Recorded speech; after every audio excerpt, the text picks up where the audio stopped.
All right, a lot of news to go over today, so let's bring in the A-team. Author of 2012 for 20-somethings, Salvatore Lamastra. National Review columnist and fellow at the Franklin Center for Government and Public Integrity, Jullian Kay Melchoir. And former Chuck Schumer aide, Christopher Hahn. Welcome to all of you. I want to begin with the announcement that the administration will delay the start of the 2015 Obamacare enrollment period until after the 2014 midterm election. Christopher Hahn, to you first. Is this not blatant politics? Defend this move, and don't tell me it's just to give them more time. I've heard that enough lately. Hey, look, I think it's a little bit from column A, a little bit from column B, and I am going for Chinese right after this. So I think there's some politics in this, but I also think they do need more time, given how badly this rollout has gone. And hey, we don't want to have this problem while we're facing a midterm election. The Democrats are going to have a hard enough time dealing with it then. So let's delay it a little bit, and let's also get it right next year. But everyone knows it's a political move, so I think it's going to increase the problem. It's going to increase the glare of the total implosion of Obamacare. Back at you, Chris. You're assuming that you're assuming that there's going to be a total implosion still going on it's happened. This time next year. Rolling disaster. By the way, Lori, if there is still a total implosion this time next year, they're going to have lost me on it, and that's going to be very bad. Yeah, well, it doesn't take much. Nothing can save them. I was going to say. All right. So, Jullian, weigh in here. What do you think here today? Was it just smart or stupid on the part of the administration? Well, I think it's definitely politics. I also think it's a pretty paltry offering to the Democrats that are being asked to go out on a limb here and defend a legislation that's gone out and been stupid. Paltry is stupid. Yeah, I think it's if I were a Democrat, I wouldn't be very happy about it because it's a tacit admission that this next rollout isn't going to go over well either. All right, so Sal, how can the Republicans kind of use this? It seems like they're just stepping back. Although Reince Priebus, right, basically said we're going to tattoo Obamacare on the foreheads, right? He did say that.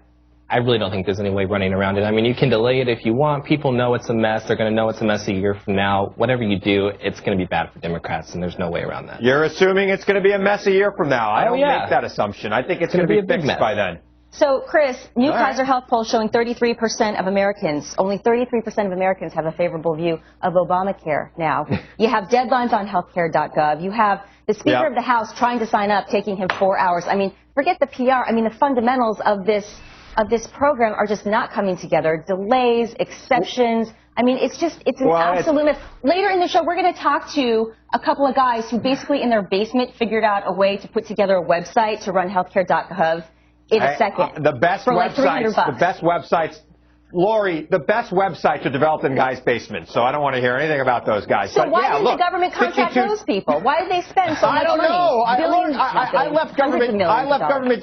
I left government 6 years ago. If I was still working there, I would have said, hey, call my cousin. He's got a website. It's doing pretty well. I think everybody knows somebody who's put up a website that works. Clearly, there's a lot of complicated stuff going on with that website, dealing with the multiple layers of government and the multiple state jurisdictions and other things that have to qualify people. But I hope to God it's fixed by December 1st. And if it's not, look, we're going to have to delay the enrollment penalties even further. But I'm hopeful that by December 1st that will be fixed and we'll move on. What step in all of this is, Jullian?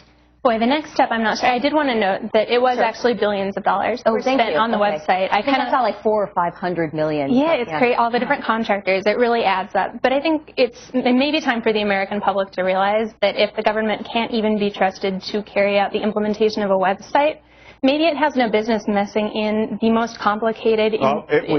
Technically, it's meddling in the economy, something that's very difficult and very delicate. And if it can't even put through a website competently, I really don't think it has any business doing that. Sal, can you give me any examples of state where Obamacare seems to be working, where people are getting logged on and they are actually not experiencing a gap in their coverage? Say their policy was canceled and now they've got to switch over.